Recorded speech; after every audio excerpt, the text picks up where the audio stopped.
Hello everyone. तो आज हम पहुंच चुके हैं बैटल थ्रू दी हेवन के नोवेल 250 पर और मैं आप सबको बता दूं बहुत जल्द हमारा BTTH नोवेल खत्म होने वाला है और ऑफ कोर्स उसके बाद हम स्टार्ट कर देंगे BTTH पार्ट 2 मतलब फ्लेम एम्परर। तो चलो फटाक से रिकैप खत्म करके आगे के पार्ट को एंजॉय करते हैं। तो हम लोगों ने पिछले एपिसोड में देखा था शोयान जैसे ही अपने दोस्तों को लेकर फॉलन स्टार पवेलियन के लिए निकल जाता है, वो लोग जितना प्यूरिफाइंग डेमोनिक लोटस फ्लेम के करीब जाते हैं उसको उतना ज्यादा हीट फिल होने लगता है और एंड में शोयान अपने हेवनली फ्लेम की मदद से अपने पूरे ग्रुप को ढक लेता है। उसके बाद जैसे ही शोयान वो प्यूरिफाइंग डेमोनिक लोटस के लोकेशन पर प्रेजेंट हो जाता है, थोड़े मिनटों के बाद वहाँ पर हान क्लान भी प्रेजेंट होता है और उसने भी अपने हॉल ऑफ सोल का हॉल चीफ और हान क्लान का जूनियर क्लान हेड और अपने डेप्यूटी चीफ को भेजा था और इन तीनों को शोयान इजीली पहचान जाता है। उसके बाद वहाँ पर प्रेजेंट होते हैं यन क्लान और यन क्लान में भी शोयान के कुछ दोस्त थे जो उसको पहचान कर उसके पास आते हैं। देन वहाँ पे प्रेजेंट होती है सुनर अपनी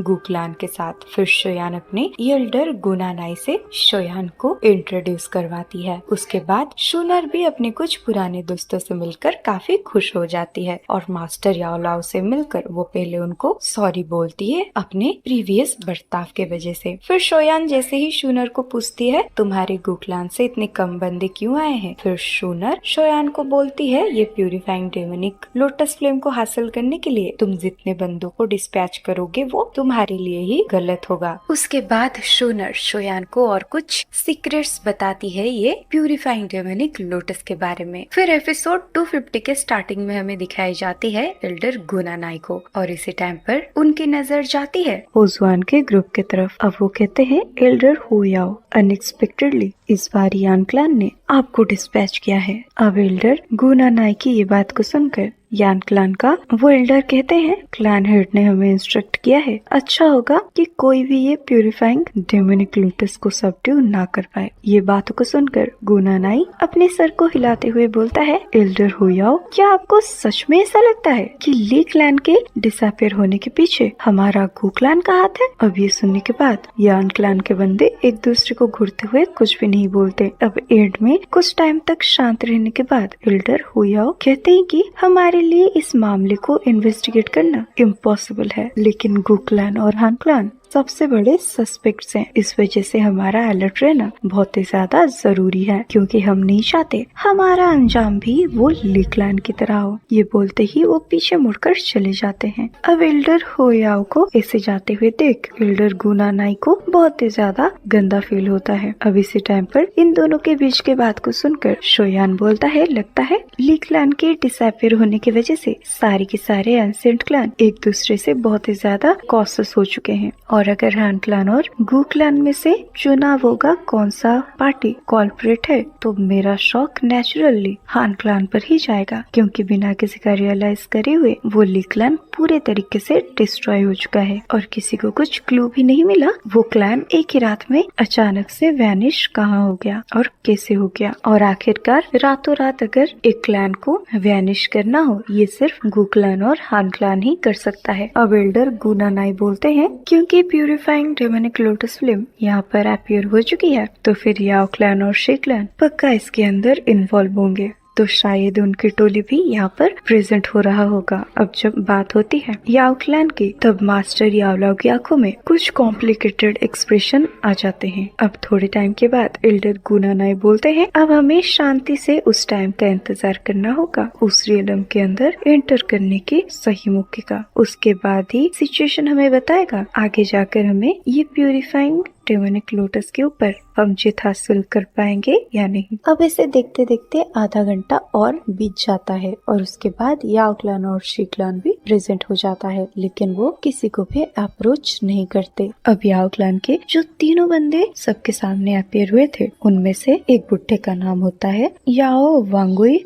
और एक लड़के का नाम होता है याओलिंग, और तीसरी जो लड़की थी और बेहद खूबसूरत थी उसका नाम है याओटियान। अब जूनर बोलती है ये याओटियान को याओ क्लान का सबसे आउटस्टैंडिंग मेंबर बोला जाता है और इसकी स्पिरिचुअल स्ट्रेंथ पहले से ही हेवनली स्टेट में पहुंच चुकी है और इसने एक बारी उस लेवल की मेडिसिनल पिल को कंज्यूम किया था जो कि टियर 9 की ट्रेजर पिल पर पहुंच चुकी थी। और जहां तक बात रही इसकी स्ट्रेंथ की, ये फर्स्ट स्टार डाओशिंग के इंटरमीडिएट लेवल पर है और कहा जाता है कि ये सफलतापूर्वक एक टियर 9 के ट्रेजर पिल को रिफाइन कर सकती है। अब आगे जूनर बोलती है ये आउटिंग के साइड में जो लड़का खड़ा है याओलिंग, भले ही उसका स्ट्रेंथ इनिशियल ब्यांशिंग की हो लेकिन इसकी स्पिरिचुअल स्ट्रेंथ बहुत ही शानदार है और कहा जाता है कि याओ क्लान के अंदर इस लड़के के पास ऐसे टैलेंट है जो कि अपने सोल को उस लेजेंडरी डिस्ट्रिक्ट में एडवांस कर सकता है। और ये जो ओल्ड मैन है याओ वांगुई, अब जूनर बस इतना ही बोली होती है, पीछे से मास्टर याओलाओ बोलते हैं ये याओ वांगुई याओ क्लान के अंदर डिसिप्लिन और पनिशमेंट हॉल को मैनेज करता है और इसके पास क्लान के अंदर काफी ज्यादा ऑथोरिटीज है और इसके शब्द किसी भी क्लान मेंबर का लाइफ और डेथ का फैसला सुना सकता है। अब ये बात को सुनकर शोयान बहुत ही ज्यादा सरप्राइज हो जाता है। अब जब शोयान अपने टीचर की तरफ देखता है वो पाता है कि उसके टीचर की आंखें वो ओल्ड मैन याओ वांगुई को देख रहा होता है और मास्टर याओलाओ का पूरा बॉडी कांप रहा होता है। अब शोयान अपने टीचर को शांत करवाते हुए कहता है टीचर क्या हो रहा है आपको। ये बोलते ही वो अपने टीचर का हाथ पकड़ लेता है। ये सुनकर मास्टर याओलाओ कहते हैं नहीं नहीं मैं ठीक हूँ। अब शोयान भी अपने टीचर को बोलता है टीचर क्या आपका इसके साथ कोई दुश्मनी है। ये सवाल को सुनकर मास्टर याओलाओ थोड़ा ज्यादा ही रूड आवाज में कहते हैं उस टाइम पर ये याओ वंगी ने सही और गलत का फैसला ना करते हुए मुझे और मेरे फैमिली को बाहर निकाल दिया था। ये सुनकर शोयान एक मिस्टीरियस सा किलिंग स्माइल देते हुए कहता है टीचर कोई बात नहीं, आपका डिसाइबल इसका जान ही ले लेगा। अब शोयान के मुंह से इसे हर्ष आवाज को सुनकर साइड में प्रेजेंट हुई जूनर बोलती है ब्रदर शोयान ये याओ वांगुई एक 4 स्टार इलाइट दाओशिंग है, इसके स्ट्रॉन्ग होने की वजह से इसके साथ डील करना आसान नहीं होने वाला। ये सुनकर शोयान भी स्माइल करते हुए कहता है मैं अपने लिमिट्स को जानता हूँ और हमें तो अच्छे से पता है, भले ही अभी के लिए शोयान का ये इनिशियल 4 स्टार के डाओशिंग लेवल के वॉरियर के साथ डील करना ट्रबलसम है, लेकिन शोयान वो प्यूरिफाइंग डेमोनिक लोटस फ्लेम को हासिल करके उसे डिफाइन करके स्पैलो कर लेता है तो उसके लिए ये याओ गांगोई को खत्म करना बहुत आसान होगा। अब इधर शोयान को इसे बात करते हुए देख जूनर भी कुछ नहीं बोलती क्योंकि उसको भी अच्छे से पता है उसका बॉयफ्रेंड शोयान यूजुअली बहुत ही ज्यादा शांत स्वभाव का है और जब तक उसके पास सक्सीड होने का कॉन्फिडेंस नहीं होता तब तक उसके बॉयफ्रेंड को पता है कि उसको खुद को कैसे रोकना है। अब याओ क्लान के तीनों बंदे इस जगह पर प्रेजेंट होकर चारों तरफ देखने लगते हैं और जब ये लोग अपने आसपास हान क्लान के बंदों को पाते हैं वो बहुत ही ज्यादा कॉन्शियस हो जाते हैं। अब इसी टाइम पर वाओ वांगुई की आंखें हान क्लान से उठकर गु क्लान के ऊपर जाता है तो वो कहता है तो यहाँ पर गु क्लान भी प्रेजेंट है। उसके बाद इंस्टेंट ही उसकी आंखें टकरा जाती है मास्टर याओलाओ के साथ। अब याओलाओ को इधर देख के याओ वांगुई भी बहुत ही ज्यादा सरप्राइज हो जाता है। अब वो एक स्माइल के साथ बोलता है याओ चेन अनएक्सपेक्टेड बात है कि तुम्हारे जैसा इंसान जिसको क्लैन ने अबैंडन कर दिया है वो भी आज दाओशिंग क्लास में ब्रेक थ्रू कर चुका है। ये सच में बहुत ही ज्यादा अनएक्सपेक्टेड बात है। ये सुनकर मास्टर याओलाओ गुस्से में कहते हैं सच में तुम वही इंसान हो जिसकी वजह से खुद को मैं मरते मरते बचाया हूँ। अब इन दोनों के बीच की बात को सुनकर याओ लिंग जो कि पीछे प्रेजेंट था वो बीच में कूदते हुए बोलता है क्या वही वो इंसान है जिसको हमारे याओ क्लान से बाहर कर दिया गया था। आई थिंक इसे क्लान ने एक बार क्लान के अंदर आने की अपॉर्चुनिटी भी दी थी लेकिन इसने अपने ही घमंड की वजह से इस अच्छे से ऑफर को ठुकरा दिया था। और गाइस जब मास्टर याओलाओ ने अपने क्लान की रिटर्निंग मैसेज को ठुकरा दिया था काफी जल्दी ये पूरे कॉन्टिनेंट में फैल गया था। अब इधर याओ लिंग मास्टर याओलाओ याओलाओ को देखकर हंसने लगता है, क्योंकि उसे लग रहा था कि मास्टर याओलाओ को नहीं पता उनके लिए क्या अच्छा है और क्या बुरा। इसी टाइम पर याओ वांगुई भी बोलता है, बाहरी दुनिया पर घूम के थोड़ा बहुत खुद का नाम कमा लेना ये कोई बड़ी काम नहीं है, और यही चीजें घमंड का कारण इन फ्यूचर बन जाता है। अब इन दोनों के बीच के कॉन्वर्सेशन को वहाँ पे प्रेजेंट हुए बाकी के बंदे चुपचाप एंजॉय करने लगते हैं। अब ये सारे बातों को सुनने के बाद मास्टर याओलाओ बहुत ही ज्यादा गुस्से में आ जाते हैं। अब इसी टाइम पर वहाँ पर प्रेजेंट हुई याओ टिंग हंसते हुए कहती है, इतने सालों तक ट्रेनिंग करने के बाद भी इसका सोल बस एडवांस हेवनली स्टेट तक ही पहुंची है, और ये टैलेंट बहुत ही ज्यादा ऑर्डिनरी है। और अभी के लिए क्योंकि इसने क्लैन के अंदर वापस लौटने की अपॉर्चुनिटी को खो दी है, तो फिर इन फ्यूचर इस इंसान को याद रखने की कोई भी जरूरत नहीं। अब सीन चेंज होकर आता है शोयान की तरफ, जो कि अभी के लिए अपने टीचर के कंधे को हल्का हल्का सा थपथपा रहा था। अब वो फाइनली याओ टियान को देखते हुए बोलता है,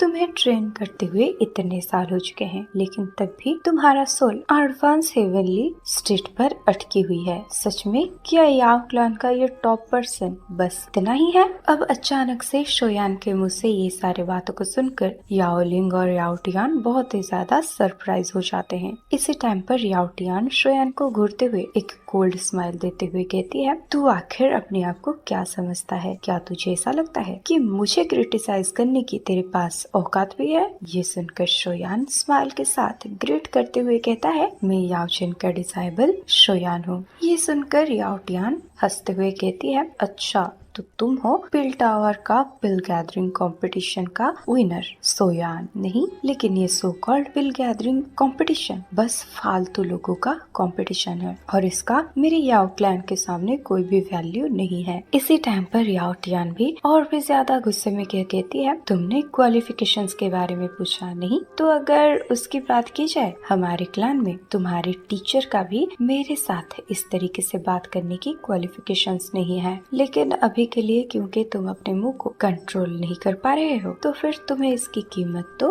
जरूर चुकानी पड़ेगी। अब ये बोलते ही याओ टियान अपने कदमों को आगे बढ़ाती है, जिसके चलते हमें एक वास्ट और माइटी डाउ के चारों तरफ फैलते हुए दिखाया जाता है। अब ये एक 100 फुट बड़ी लहर में ट्रांसफर होके सीधा शोयान की तरफ ही आगे बढ़ जाता है। अब इस रम्बलिंग साउंड के साथ आगे बढ़ती हुई स्पिरिचुअल वेव को देख के शोयान बस अपने सर को हिलाता है और कहता है कि आज मैं याओ चेन का डिसाइबल तुम्हें बताऊंगा कि स्पिरिचुअल स्ट्रेंथ आखिर क्या होती है। ये बोलते ही शोयान सबके आंखों के सामने अपने हाथों को आगे बढ़ाकर उसको क्लंच कर देता है, लेकिन कोई भी प्रेजेंट हुआ इंसान शोयान का छोटा सा भी सोल फ्लक्चुएशन को महसूस नहीं कर पाता। लेकिन सब ये देख के सरप्राइज हो जाते हैं कि शोयान जैसे ही अपने हाथों को क्लंच किया था, वो सामने से आ रहे मैजेस्टिक स्पिरिचुअल वेव वहीं पर ही कोलैप्स हो जाती है। अब जैसे ही शोयान अपने एक ही हाथ के मदद से वो स्पिरिचुअल अटैक का परकच्चे उड़ा देता है, वो हंसते हुए कहता है, सिर्फ 1 स्टार डाओशेंग का वॉरियर जिसका सोल सिर्फ एडवांस हेवनली स्टेट में है, उसका मेरे सामने बकवास करने का कोई भी औकात नहीं है। और लगता है याओ टियान तुझे अपने लिमिट्स नहीं पता है। अब ये बोलने के बाद इंस्टेंट ही शोयान अपने पाँव को आगे बढ़ाकर अपने हाथों को दोबारा से क्लंच कर देता है, जिसके वजह से एक स्पिरिचुअल पंच सीधे के सीधे याओ टियान के सामने प्रेजेंट हो जाता है। अब शोयान अपने पाँव को आगे बढ़ाकर अपने फिस्ट को क्लंच कर देता है। उसके बाद हमें दिखाया जाता है अचानक से आसमान में 1000 फुट बड़ा स्पिरिचुअल फिस्ट बनता है, जिसको कि एक स्पिरिचुअल लेयर ने कवर करके रखा हुआ था, और उसे एक बार देखने पर तो ऐसा लग रहा था जैसे ये बिल्कुल ही रियल हो। अब जैसे ही शोयान का पंच आगे बढ़ता है, शोयान को ही सेंटर बनाते हुए एक्सट्रीमली पावरफुल स्पिरिचुअल प्रेशर चारों तरफ फैलने लगता है। अब इस प्रेशर को फील करके सबका एक्सप्रेशन शॉक से भर जाते हैं। अब सब लोग कहते हैं परफेक्ट हेवनली स्टेट, क्योंकि मैं आपको बता दूं किसी ने भी एक्सपेक्ट नहीं किया था कि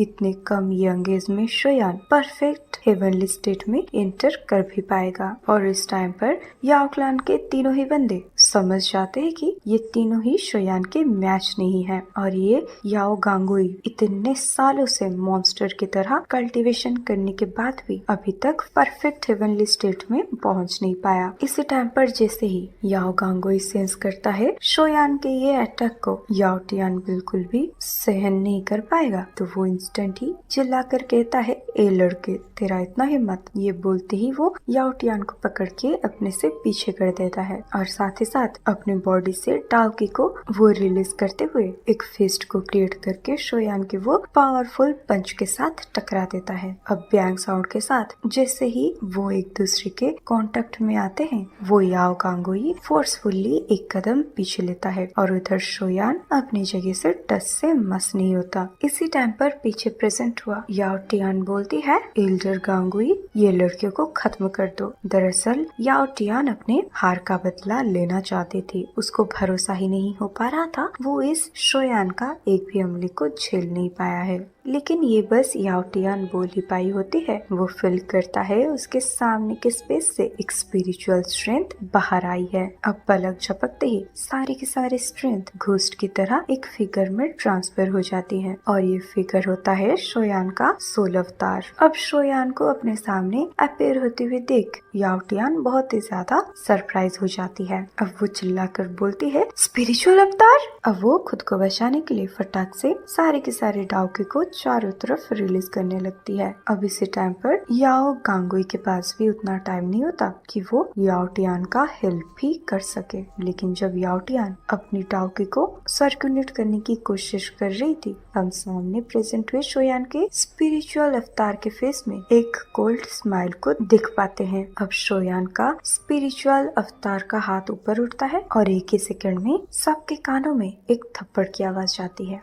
अब शोयान भी चिल्लाकर कहता है, वाहियात लड़की, तेरी मेरी टीचर के सामने ऐसी बात करने की हिम्मत हो गई है और ये मेरा स्लैप बस तेरे लिए एक छोटा सा लेसन है। अब इस टाइम पर याओ टिन बहुत ही ज्यादा गुस्से में भर चुकी थी और साथ ही साथ उसके प्रिटी गालों में 5 फिंगर प्रिंट बन चुका था। अब इस थप्पड़ के साउंड सुनकर आसपास का एरिया पूरा पिन ड्रॉप साइलेंट हो जाता है। लेकिन इसे देखते देखते कुछ मिनटों के बाद याओ टिन इस तमाचे से उभर कर बाहर आती है। अब वो चिल्लाकर शोयान के सोल अवतार को कहती है, तुम्हारी हिम्मत भी कैसे हुई मुझे टच करने की। ये बोलते ही वो इंस्टेंट ही अपने बॉडी के अंदर से एक मिस्टीरियस ब्राउन फ्लेम को रिलीज करने लगती है। उसके बाद वो एक कछुए जैसी चीज को बना लेती है और वो कछुआ एकदम कांटों से भरा हुआ था और इस टेक्निक का नाम होता है टर्टल स्पिरिचुअल यर्थ टेक्निक। इसी टाइम पर शोयान ये टेक्निक को देखकर बोलता है, टर्टल स्पिरिचुअल यर्थ फ्लेम। लगता है ये याओ क्लैन भी हेवनली फ्लेम के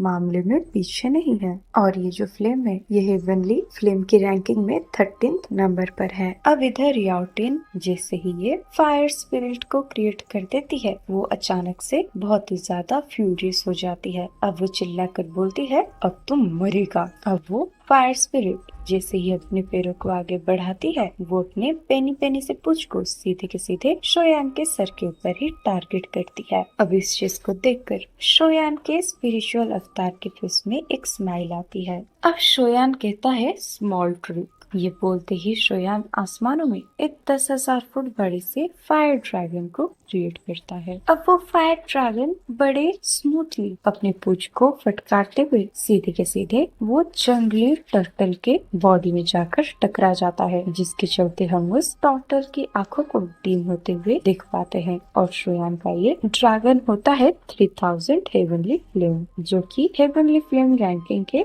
9th रैंक में आती है। अब हमें इंस्टेंट ही उस कछुए के मुंह से चीखने की आवाज आती है और वो पीछे जाकर सीधे के सीधे याओ टिन के बॉडी से ही टकरा जाता है। अब अपनी फायर स्पिरिट की इस तरीके से हरा हुआ चेहरे को देख याओ टिन के चेहरे से रंग उड़ जाती है। और गाइस मैं आप सबको बता दूं, ये शोयान और याओ टिन के बीच की फाइट सिर्फ एक ही सेकंड में खत्म हो जाती है। अब अपने क्लैन के यंगर जनरेशन बंदी की ऐसी हालत को देखकर याओ गांगुई गुस्से में चिल्लाते हुए कहता है, बास्टर। ये बोलते ही वो फटाक से शोयान के स्पिरिचुअल अवतार के सामने प्रेजेंट हो जाता है और वहीं पर उसका बड़ा सा हाथ बड़े ही वायलेंट तरीके से सामने के स्पेस को कोलैप्स कर देता है। खैर अभी के लिए शोयान को ये वाओ वांगुई से हेड ऑन हेड टकराने की इंटरेस्ट नहीं था, जिसके चलते शोयान के स्पिरिचुअल अवतार के सामने जैसे ही याओ वांगुई प्रेजेंट होता है, शोयान अपने स्पिरिचुअल अवतार को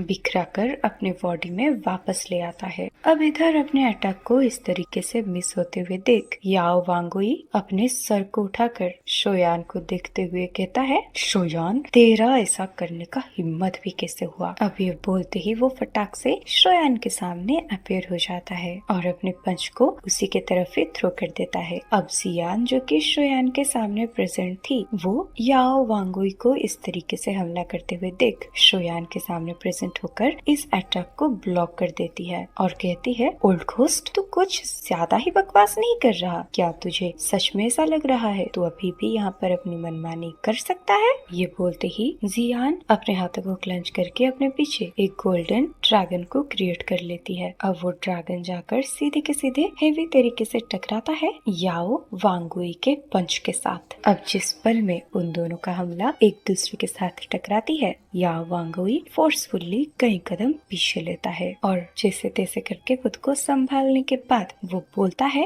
एंसिएंट बॉय ड्रैगन। और वहीं पर हमें दिखाया जाता है जियान भी अपने पैरों को बस 2 कदम ही पीछे लेती है। और हमें तो पता ही है दोनों का स्ट्रेंथ सेम लेवल की है, 4 स्टार डाउशिंग की। लेकिन जब बात होती है सेम लेवल में हेड ऑन हेड फाइट करने की, तब जियान किसी से भी नहीं डरती है, क्योंकि उसका ड्रैगन एम्परर कॉन्स्टिट्यूशन के साथ उसके सामने टिक पाना बहुत ही ज्यादा मुश्किल भरा काम है। इसी टाइम पर जियान अपने हाथ को झाड़ते हुए बोलती है, बुढ़ा तो थोड़ा ज्यादा ही आसमान पर उड़ रहा है। ये सुनकर याओ वांगुई बहुत ही ज्यादा गुस्से में आकर जस्ट चिल्लाकर कुछ बोलने ही वाला हो, पीछे से याओ लिंग याओ वांगुई को पीछे खींच लेता है। इसी टाइम पर शूनर आगे बढ़ते हुए कहती है, एल्डर वांगुई ये तो यंगर जेनरेशन के बीच में एक छोटा सा टकरार है, तो मुझे जितना लगता है आपको ये यंगर जेनरेशन के बीच में नहीं घुसना चाहिए और मुझे लगता है आपको एक कदम पीछे लेने की जरूरत है। आपके स्टेटस के साथ आपको इस मैटर में इंटरवेन नहीं करना चाहिए और आई थिंक हम लोग यहाँ पर एक दूसरे के साथ ऐसे फाइट करने बिल्कुल भी नहीं आए हैं, तो आप लोग अपनी एनर्जी को फालतू में वेस्ट क्यों कर रहे हो। अब इसी टाइम पर याओ वांगुई जब देखते हैं जूनर शोयान के लिए बोल रही है, वो सरप्राइज होते हुए कोल्ड आवाज में कहते हैं, क्या हुआ, क्या गोकलैन इस इंसान का हेल्प कर रहा है? ये सुनकर जूनर के पीछे जो एल्डर प्रेजेंट थे वो कहते हैं, याओ गांगुई मेरे क्लैन की यंग मिस बस सच्चाई बता रही है, तो तुम फालतू में बकवास मत करो। और ये सब बात गुनानाई बोल रहे थे, तो गुनानाई के मुंह से ये सारे बातों को सुनने के बाद याओ वांगुई और कुछ फालतू की बात नहीं करता, क्योंकि उसे सही से पता है ये गुनानाई कितना ज्यादा पावरफुल है। अब फिर याओ गांगुई ज्यादा कुछ बकवास ना करते हुए मास्टर याओ लाओ को देखते हुए कहता है, हालांकि मेरा याओ क्लैन अभी के लिए थोड़ा सा लो प्रोफाइल को रखता है, लेकिन अगर तुम दोनों हमारे सर के ऊपर चढ़ने की कोशिश करोगे तो फिर तुम दोनों का अंजाम बिल्कुल भी सही नहीं होने वाला। ये सुनकर मास्टर याओ लाओ भी गुस्से में कहते हैं, याओ गांगुई तुम्हारे जैसा इंसान क्लान में एक ऐसी अथॉरिटी लेवल पर है, ये सच में तुम्हारे क्लान के लिए बहुत ही ज्यादा घटिया चीज है। और हालांकि मैं जानता हूँ मेरा याओ क्लान के साथ कोई भी नाता नहीं रहा है, लेकिन फिर भी मैं याओ क्लान के टैबलेट के ऊपर अपने माँ बाप का नाम लिख कर ही रहूंगा। अब मास्टर याओ लाओ के मुंह से ये बात को सुनकर याओ वांगुई हंसते हुए कहता है, क्लैन के टैबलेट पर किसी भी एरा गिरा नत्थु खेरे का नाम नहीं होता। तुम्हारे पिता का नाम तो छोड़ो, इनफैक्ट तुम्हारे पास भी वो क्वालिफिकेशंस नहीं है कि तुम्हारा नाम उस टैबलेट में लिखा जा सके, जिसके चलते तुम्हें ऐसे आसमान छूने वाले सपने नहीं देखना चाहिए। ये सुनकर शोयान एकदम से गुस्से में आ जाता है, तो वो चिल्लाकर बोलता है, ओल्ड बास्टर्ड क्या तुझे सच में ऐसा लगता है कि मैं तुझे फिनिश नहीं कर सकता? क्योंकि हमें सही से पता है शोयान मास्टर याओ लाओ को अपने पिता समान मानता था, और अगर कोई तुम्हारे पिता को तुम्हारे सामने ही नीचा दिखाने की कोशिश करे, आखिर उसका खून कैसे नहीं खोलेगा भला। अब इधर शोयान के बॉडी से ऐसे किलिंग इंटेंट को रिलीज होते हुए देख साइड में प्रेजेंट हुई जियान भी सरप्राइज हो जाती है। इसी टाइम पर वाओ वांगुई जस्ट शोयान के ऊपर हमला करने का सोचता ही है, वो अचानक से देखता है जियान को और उसके भी किलिंग इंटेंशन से भरे नजरों को देखकर वो अपने पाव को पीछे ही रखता है, क्योंकि उसे पता है वो बिल्कुल भी एक एंशिएंट ड्रैगन बॉय मेंबर का मैच नहीं है। अब खुद को ऐसे दलदल में पाके याओ वांगुई अपने गुस्से को अपने अंदर ही चबा लेता है, क्योंकि उसको सही से पता है वो अभी अपने क्लैन के दो यंगर टैलेंट के साथ आया हुआ है, और अगर उसके साथ इन दोनों को कुछ हो जाता है तो फिर उसका क्लैन उसे बिल्कुल भी माफ नहीं करने वाला। तो अभी के लिए उसके पास कोई दूसरा रास्ता था नहीं यहाँ पर चुपचाप रहने के अलावा, जिसके चलते अब वो फाइनली सबको देखते हुए काफी गुस्से में अपने हाथ को फटकाते हुए याओटिंग और याओलिंग को लेकर वहाँ से 9-11 हो जाता है। अब याओ क्लैन के तीनों बंधु को सबके सामने से ऐसे जाते हुए देख सब बहुत ही ज्यादा रिलैक्स फील करते हैं। अब इसी टाइम पर याओ क्लैन के ये तीनों बंधु को वहाँ से जाते हुए देख मास्टर याओलाओ भी थोड़ा सा काम होते हैं और अपने डिसाइबल के कंधे को थपथपाने लगते हैं, और वो मन ही मन सोचते हैं अभी कुछ ही दिन पहले ही ये लड़के को मैं प्रोटेक्ट कर रहा था, और अभी के लिए ये पोजीशन बिल्कुल ही चेंज हो चुका है और अब ये मुझे प्रोटेक्ट कर रहा है। और गाइस जेन्युइन बोलूं तो ये लाइन सुनकर मुझे भी बहुत ही ज्यादा इमोशनल फील हो रहा है। आखिर शोयान जैसा बेटा और डिसाइबल ये बहुत नसीब वालों को मिलता है। अब इसी टाइम पर शोयान अपने टीचर की कॉम्प्लिकेटेड एक्सप्रेशन को देखकर बोलता है, टीचर जब मैं ये डेमोनिक लोटस फ्लेम के ऊपर जीत हासिल कर लूंगा मैं आपके साथ याओ क्लैन चलूंगा। ये सुनकर मास्टर याओला कुछ टाइम तक कुछ सोचने के बाद अपने सर को हाँ में हिला लेते हैं। अब सीन चेंज होकर आता है दोबारा से वो क्रीमी व्हाइट लाइट के ऊपर। अब वो क्रीमी व्हाइट लाइट जैसे ही जमीन पर बिखरती है वो क्रीमी लावा में ट्रांसफर हो जाते हैं। अब वहाँ पे प्रेजेंट हुआ हर एक इंसान करीब करीब 3 घंटे तक ऐसे ही वेट करता रहता है, और इस टाइम के दौरान हमें दिखाया जाता है वो ब्रोकन स्पेस 10 फीट से सीधा 100 फीट में पहुंच चुका था, और उस स्पेस के अंदर से कुछ अजीबोगरीब आवाज भी रिलीज हो रहे थे। अब ये टूटा हुआ स्पेस फाइनली जैसे ही 1000 फीट के साइज में पहुंच जाता है तब भी ये रुक जाता है। अब एक 5 क्रीमिस कलर का लाइट सर्कल वो पूरे टूटे हुए स्पेस को अपने अंदर ढक देता है। जैसे ही ये लाइट सर्कल फॉर्म होता है वेट कर रहे सारे के सारे एक्सपर्ट्स अपने आंखें खोल लेते हैं, क्योंकि वो इतने टाइम तक यहाँ पर बैठ के थोड़ा बहुत